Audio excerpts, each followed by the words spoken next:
नंद Kishore Rai, district east.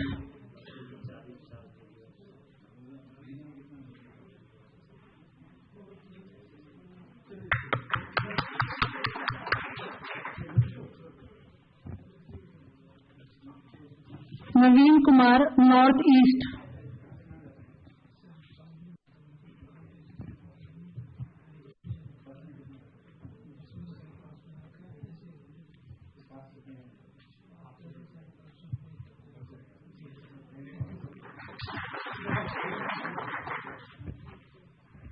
Ravi Kumar, north east.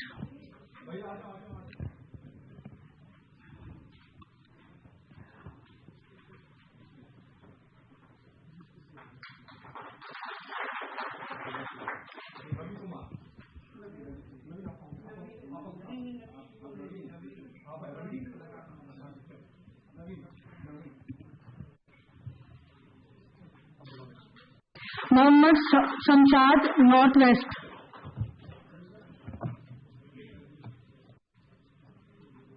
Rajesh Kumar, north west. Tarun, district south north.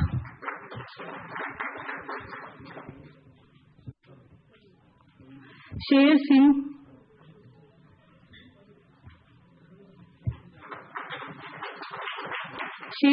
District south. Subhan Ansari, district south.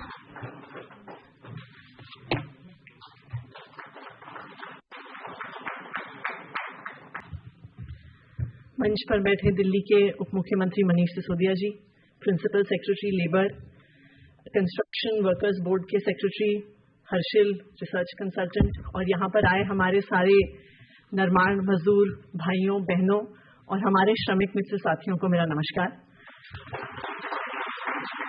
आज इस बस पास की scheme के लिए आप सबको बहुत बहुत बधाई देना चाहती हूँ, और एक दिल्ली वासी होने के नाते मैं दिल्ली सरकार को धन्यवाद कहना चाहती हूँ इस स्कीम की शुरुआत करने के लिए हमारे निर्माण मजदूर भाइयों के लिए, क्योंकि आखिरकार किसी शहर को, जो दिल्ली हम सबका शहर है, किसी शहर को कौन खड़ा करता है?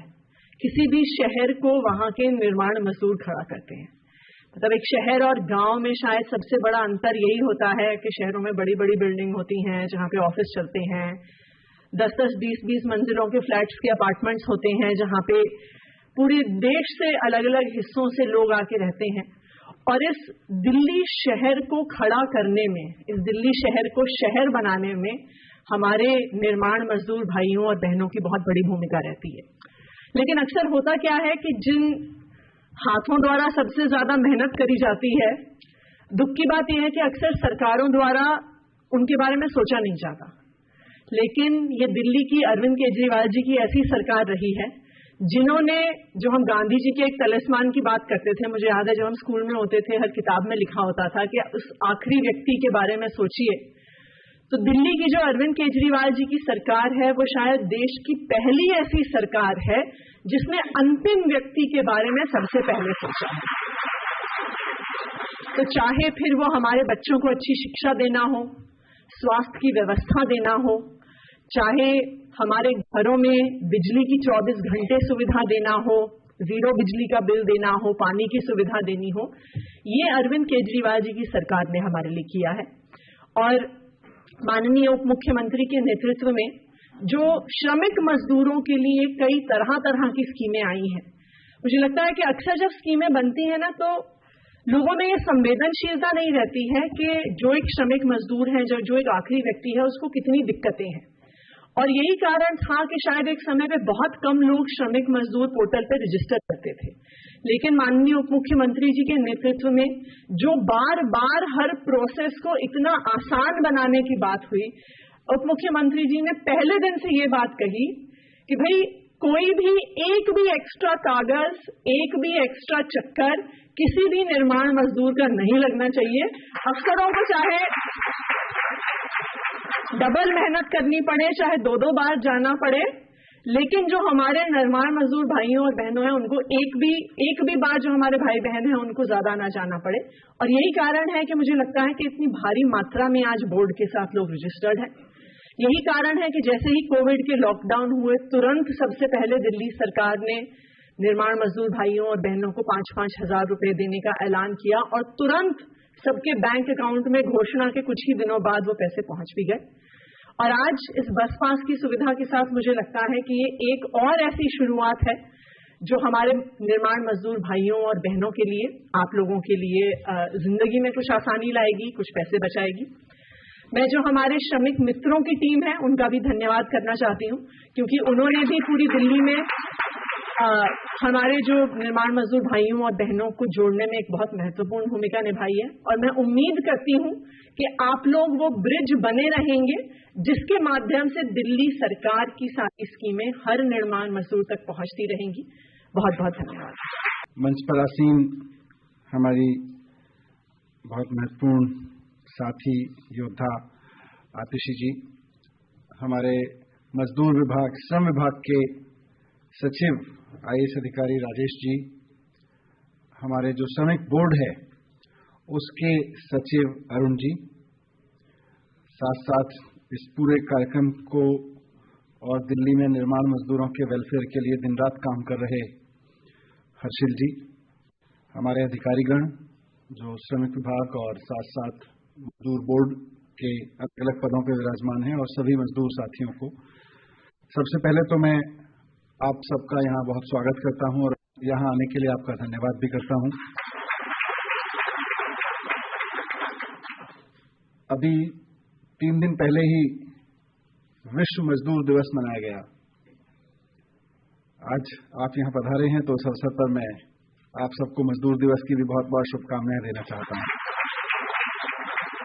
हमारे माननीय मुख्यमंत्री अरविंद केजरीवाल जी हमेशा एक शब्द यूज करते हैं कि ये मजदूर नहीं निर्माता है, इस देश का भाग्य विधाता है। उनके मार्गदर्शन में बाबा साहब अंबेडकर जी द्वारा देखा गया सपना, जिसके लिए उन्होंने संविधान बनाया कि सबसे निचले पायदान पर खड़े लोगों को, जिनको कुदरत ने कम दिया हो, उनको सरकार ज्यादा दे, ऐसा कायदा चलाना, ऐसी योजनाएं चलाना, इस तरह की व्यवस्था चलाना कि जिनको किसी भी कारण से कुदरत ने कम दिया उनको सरकार 4 कदम आगे बढ़ के ज्यादा करे, उनको सरकार ज्यादा दे। वैसी योजनाएं मुख्यमंत्री अरविंद केजरीवाल जी बाबा साहब के नक्शे कदम पे चलते हुए, उनके बनाए संविधान को आगे बढ़ाते हुए, और साथ साथ शहीद आजम भगत सिंह जी को, जिस सपने को देख के भगत सिंह जी जैसे लोगों ने 22-22, 33 साल के लड़के फांसी पे झूल गए थे, उन्होंने कुर्बानी दी थी, उस जज्बे को आगे बढ़ाते हुए आज अरविंद केजरीवाल जी की सरकार काम कर रही है। और आज उसी दिशा में एक बहुत महत्वपूर्ण फैसला ये लिया है कि दिल्ली में निर्माण स्थलों पर काम करने वाले मजदूरों को आने जाने के लिए पैसा ना खर्च करना पड़े, इसके लिए सबको मुफ्त बस पास की सुविधा दी जा रही है। सामान्यतः जब सरकारी योजनाएं बनाई जाती हैं तो उसमें हमारे यहाँ ना हिंदी में खासतौर से आम भाषा में मजदूर उसको समझते हैं फच्चर डाल दिया जाता है, कोई ठीक से ना करे काम। तो पहले यही सोचा कि भाई मजदूर हैं, फ्री में बस पास दिया जा रहा है, तो उसमें ऐसा करते हैं सीरियसनेस आने के लिए, ताकि कोई इधर उधर ना करे, 100 रुपए मजदूर से ले लेते हैं। जैसे अभी मैं भाई से बात कर रहा था, कितने रुपए खर्च करते हो, तो किसी ने बोला जी मैं 3000 रुपए खर्च करता हूं बस पास पे, बस किराए पे। किसी ने बोला जी 1200 रुपए, किसी ने बोला 40, 50, 60 हजार, 60, 70 रुपए रोजाना खर्च होते हैं। किसी ने बोला कि जी 800 रुपए का पास बना रखा है। मैंने अभी ब्रीफली लोगों से पूछा, तो कम से कम अगर पास भी बना रखा है तो 800, 900, 1000 रुपए तो खर्च होते ही हैं। तो आज इस पास की वजह से वो तो निश्चित रूप से बच जाएंगे। लेकिन ये योजना सोची गई कि भाई पहले जब 800 रुपए बच रहे हैं या 3000 रुपए बच रहे हैं तो 100 रुपए का पास मजदूर से भी डलवा लो, 100 रुपए। फिर मैंने कहा क्यों डलवा लो यार, इस 100 रुपए के डलवाने के चक्कर में एक तो क्लर्क बिठाना पड़ेगा हर जगह, और वो अगर उसका अच्छा आदमी हुआ तो मजदूरों की सेवा करेगा, और अच्छा आदमी नहीं हुआ तो सेवा करवा लेगा।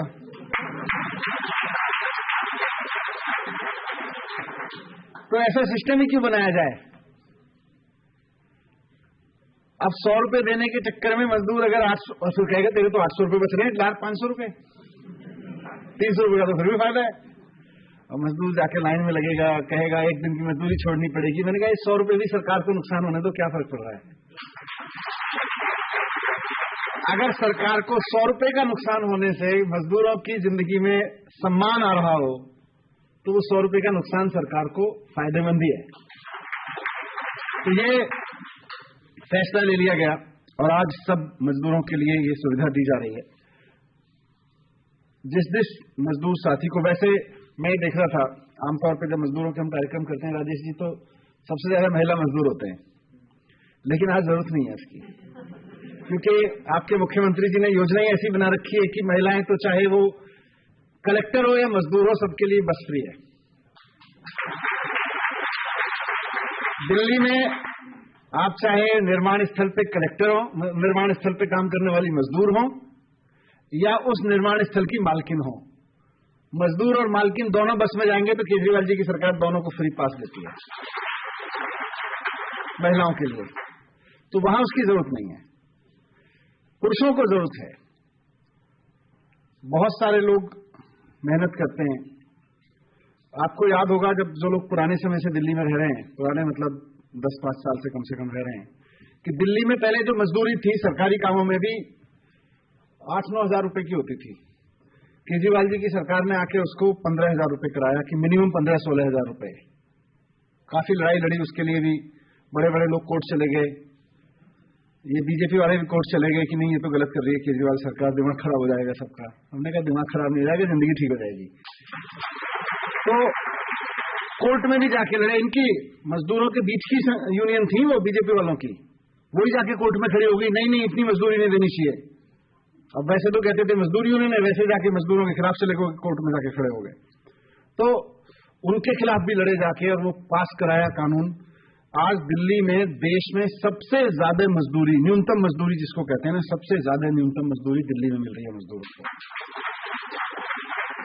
और उसका फायदा ये हो रहा है कि वैसे तो प्राइवेट सेक्टर के ऊपर भी डंडा चलाते रहते हैं बीच बीच में राजेश जी और इनकी पूरी टीम यहां बैठी हुई है, पर सरकारी सेक्टर में तो कोई भी काम कर रहा है तो उसको तो न्यूनतम मजदूरी उतनी मिलनी ही मिलनी है, 15-16-17 हजार जो भी आज है। और प्राइवेट सेक्टर में भी जो बहुत अच्छे प्राइवेट सेक्टर के लोग हैं वो भी पूरी मजदूरी देते हैं, जो थोड़े से कम है वो कम करते हैं, फिर उनके ऊपर पुश मारते हैं। आप जैसा कोई लोग कंप्लेन करता है फिर हम डंडा चलाते हैं तो फिर मजदूरी मिलने लगती है। तो पर अधिकार तो है और उस अधिकार पे आप लड़ तो सकते हो, लड़के खड़े होते हो तो फिर हम और सरकार और आप मिलके सब मिलके दिला तो देते हैं। तो ये भी दिल्ली में ही हो रहा है, कहीं और नहीं हो रहा। निर्माण मजदूर श्रमिक के लिए पैसा खूब आता है। मैं 2013 में जब पहली बार, याद है 49 दिन की सरकार बनाई थी आप लोगों ने, 49 दिन की सरकार में जब मैंने बजट देखा तो पता चला उस वक्त 1600 करोड़ रुपए होता था कि निर्माण मजदूरों का 1600 करोड़ रुपए इकट्ठा हो गया। अब वो तो थोड़े दिन की सरकार बनी थी, मेरे पास एक फाइल आई, बोले जी ये मजदूरों के लिए पैसा है, मैं क्या कर रहे हो इसमें? तो कोई योजना तो थी, कागज पे तो लिखने के लिए बना रखी थी बहुत सारी। मैं कितने मजदूरों को फायदा मिला जी? 100 को इस योजना का मिला, 50 को इसका फायदा मिला, 200 का इसका मिला। मैंने कहा ये क्या हुआ? बोले जी 10 लाख इसमें गए, 2 लाख इसमें गए, 3 लाख इसमें गए। मैं 1600 करोड़ रुपए तो बहुत बड़ा होता है, कम क्यों मिल रहा है? बोले जी मजदूर अप्लाई नहीं करते। फिर मैंने पूछा कितने रजिस्टर्ड हैं, तो उस वक्त 50,000 मजदूर रजिस्टर थे कुल मिला के 2013 में। और मैंने कहा कि पिछले 4-5 साल में कहां खर्च हुआ, आगे क्या क्या योजना है? तो खर्च होने में जो योजनाएं थी वो यही थी कि जी एक बड़ा गेस्ट हाउस बनाएंगे मजदूरों की ट्रेनिंग का 50 करोड़ रुपए खर्च करके। मैंने कहा यार 50 करोड़ रुपए मजदूरों के हिस्से का खर्च करके गेस्ट हाउस बनाएंगे, उसमें कोई मजदूर तो रुकेगा नहीं, जाके कुछ मजदूरों के लिए ही करो। फिर दोबारा आप लोगों ने चुन लिया, सरकार बना दी 49 डेज के बाद वाली फुल फ्लेजेड। उसके बाद तो फिर आप देखो आज तक अब कितने 10 लाख हो गए, पूरी दिल्ली में 10 लाख मजदूर रजिस्टर हो गए हैं। और देश के इतिहास में सबसे ज्यादा पैसा मजदूरों में बांटा गया है दिल्ली बोर्ड द्वारा। अरुण जी पिछले 1 साल में कितना पैसा बांटा है लगभग आपने? 600 करोड़ रुपए मजदूरों में एक साल में बांट दिया गया। देश में कहीं किसी सरकार ने नहीं दिया। 10 लाख लोगों को कोविड के कारण जो नुकसान हुआ उसमें 5-5 हजार रुपए दे दिए गए। फिर अभी जिनका जिक्र राजेश जी ने किया, बहुत सारी ऐसी योजनाएं बना रखी हैं जिनका फायदा कभी मिलता ही नहीं था, क्योंकि कागज पूरे करते करते ही हालत खराब हो जाती थी। पहले तो रजिस्ट्रेशन कराना ही नर्क होता था। पता नहीं आप में से कुछ लोगों ने वो वीडियो हो सकता है देखा हो, मैं पहुंचा था एक दिन सुबह सुबह, है उस दिन से बदलना शुरू हुआ है ना। उस दिन से पहले तो निर्माण मजदूर अगर रजिस्ट्रेशन करने जाता था तो 4 बजे लाइन लगा के खड़ा होता था, और उसके बाद बेचारा 10 बजे 11 बजे कोई अफसर आया तो आया, नहीं आया तो नहीं आया। फिर हार के बाहर एक दलाल आके चुपके से कहता था बाहर आजा मैं करवा दूंगा, और कितने पैसे लेता था वो? 500, 400, 1000 रुपए तक लेता था, और वो करवा देता था। 2-2 हजार तक लेता था, 2-2 हजार रुपए तक लेके वो करवाता था। लेकिन उस दिन जब मैं जाके, सच में दिल दुखा मेरा कि यार 4:30 बजे किसी मजदूर को बुला लो और दिन भर उसका काम ना हो, और फिर 2000 रुपए में रिश्वत देके वो काम कराए रजिस्ट्रेशन के लिए, और बाकी तो पूछो ही मत क्या होता है। तो उस दिन के बाद से फिर चीजें सुधारी। हमारी टीम बहुत शानदार बन गई है बोर्ड में। मैं बोर्ड के एक अधिकारी को, आज अगर रजिस्ट्रेशन 10 लाख हुए तो ये मनीष सिसोदिया ने नहीं किए, उसके लिए हमारे बोर्ड के अधिकारी और हमारे श्रमिक मित्र, इन्होंने खूब मेहनत की है। आज दिल्ली में एक भी ऐसा लेबर चौक नहीं होगा जहां हमारे अधिकारियों और हमारे श्रमिक मित्रों ने जाके झंडे पकड़ के बैनर लगा के रजिस्ट्रेशन न करवाए हों। सारी जगह जा जाकर रजिस्ट्रेशन कराए। तो ऐसे होता है, काम करने के लिए पहले नीतियां बदलनी पड़ती हैं। आज नीति बदल गई तो 10 लाख लोगों को फायदा हो रहा है। नीति बदल गई तो आज 600 करोड़ रुपए किसी के बच्चे का, किसी का गर्भपात का, मतलब आपको पता नहीं, पूरी जानकारियां तो होंगी, श्रमिक मित्रों को तो है ही सारी, लेकिन मजदूरों को, मतलब सरकार ने इतनी बढ़िया बढ़िया योजनाएं बना रखी हैं, लेकिन पता हो तो आज सरकार तैयार है। पहले ये था पता हो तो सरकार नहीं, दलाल तैयार होता था। आज सरकार तैयार है आपको उसका सुविधा देने के लिए। बच्चे के जन्म पे लाभ मिलता है 30,000 रुपए का, पहले 2 बच्चों पे। गर्भपात अगर गलती से किसी कुछ हो जाए, मिसहैपनिंग हो जाए किसी के परिवार में महिला को, तो उसमें 3,000 रुपए की तुरंत सहायता मिलती है। वृद्धावस्था पेंशन मिलती है। शिक्षा सहायता बच्चों की 500 रुपए से लेकर 5,000 तक अलग अलग कैटेगरी में मिलती है। शादी के लिए लाभ मिलता है। मकान अगर खरीद रहे हो, निर्माण कर रहे हो, उसके लिए मिलता है। अगर गलती से विकलांग हो गए किसी कारणवश, उसमें सहायता मिलती है। अगर स्थायी विकलांगता आ गई तो मिलती है। काम से जुड़े हुए औजार खरीदना चाहते हो, उसके लिए भी 20,000 रुपए तक की सहायता मिलती है। अंतिम संस्कार, अगर किसी का डेथ हो जाए तो अंतिम संस्कार के लिए भी 10,000 रुपए की सहायता मिलती है। मजदूर के मृत्यु पे अलग अलग 2 लाख रुपए तक की 1 लाख 2 लाख रुपए की सहायता मिलती है। मेडिकल खर्चे के लिए मिलती है। परिवार के लिए, जैसा राजेश जी ने बताया, पेंशन मिलती है। तो ये सब में आज 10 लाख मजदूरों के बीच में 600 करोड़ रुपए अगर एक साल में दिए गए हैं, तो आप मानोगे कि कहां कुल मिला के 10-15 लाख रुपए एक साल में दिए जाते थे, और आज 600 करोड़ मिल रहे हैं, तो लोगों तक ही तो पहुंचे। और आज एक नई योजना शुरू कर दी इसमें कि सबको फ्री बस पास। अब आप आराम से कहीं भी जाओ, कहीं भी काम करो, ये नहीं सोचना पड़ेगा यार 1000 रुपए की, 500 रुपए की, 800 रुपए की या 1,500, जो भी मजदूरी मिलती है इतनी तो मजदूरी मिलेगी। अब उसमें से मान लो 100 रुपए पास में बस में लग गए तो कैसे काम होगा? तो अब आपको ये नहीं सोचना पड़ेगा। आप आराम से मेहनत करें, अपना परिवार चलाएं, और इससे जो पैसा बचेगा अपने परिवार के लिए खर्च करो। और कुछ नहीं तो घुमाओ फिराओ उनको, चिड़ियाघर दिखाओ उनको कहीं खाना खिलाने ले जाओ, कुछ भी करो, लेकिन किसी आलतू फालतू चीज पे वैसे मत खर्च करना। बच्चों को घुमाने ले जाओ, बच्चों को अच्छे ड्रेस दिला दो, कुछ भी करो, लेकिन ऐसे बर्बाद मत करना इस पैसे को। इसलिए बचाया ये पैसा कि जाके अपने परिवार की उन्नति पे खर्च करोगे। ठीक है ना? तो यही मेरी रिक्वेस्ट है। एक छोटी सी चीज, क्योंकि यहाँ बहुत मजदूर बैठे हैं, आप मुझे जो मजदूरी का काम करते हैं, मजदूरी में कई तरह के लोग हैं। मैं क्योंकि मजदूर जब सब कहते हैं तो फिल्मों वाला मजदूर एक तरह का होता है, पर सरकार के कानून के हिसाब से निर्माण स्थल पर काम करने वाले वेल्डर, मिस्त्री, बेलदार, कुली, पेंटर, फिटर, बढ़ई, लोहार, बिजली मिस्त्री, निर्माण स्थल पर चौकीदारी करने वाले लोग, गार्ड, बार वाइंडर, कंक्रीट के मिक्सर, पॉलिश करने वाला, क्रेन चलाने वाला, पंप चलाने वाला, टाइल लगाने वाला, सब के सब मजदूर की श्रेणी में आते हैं। तो जब आप जाते हैं काम पे, इस सरकार अरविंद केजरीवाल आज की योजना से थोड़ा सा मेरे को भी समझने में मदद करो। बहुत लोगों से तो मेरी बात होती रहती है, पर यहाँ जो लोग बैठे हैं कहां से कहां जाते हैं, कोई अपना बता दे। कहां से कहां जाते हैं, रोज या महीने में कितना पैसा खर्च करते थे और वो कैसे बचेगा, कोई बताएंगे? हाँ बताइए। अच्छा, माइक ले लो एक बार। वो आ गया पीछे से आपके माइक। हाँ, क्या कह रहे हैं?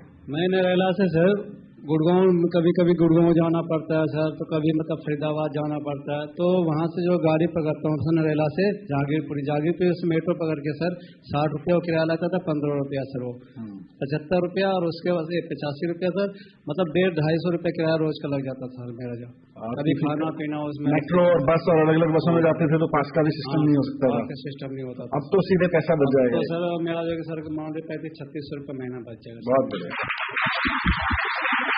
और आप पीछे भाई इनको दे दो। सर मेरा नाम राजकुमार है, मैं पेंटर हूँ। अच्छा सर, मैं सुल्तानपुरी से सेक्टर द्वारका 21 में जाता हूँ। मुझे 3 बस पकड़नी पड़ती थी। कोई समय ऐसा होता था कि पैसे नहीं होते थे, उसके कारण 300-350 की दिहाड़ी टूट जाती थी।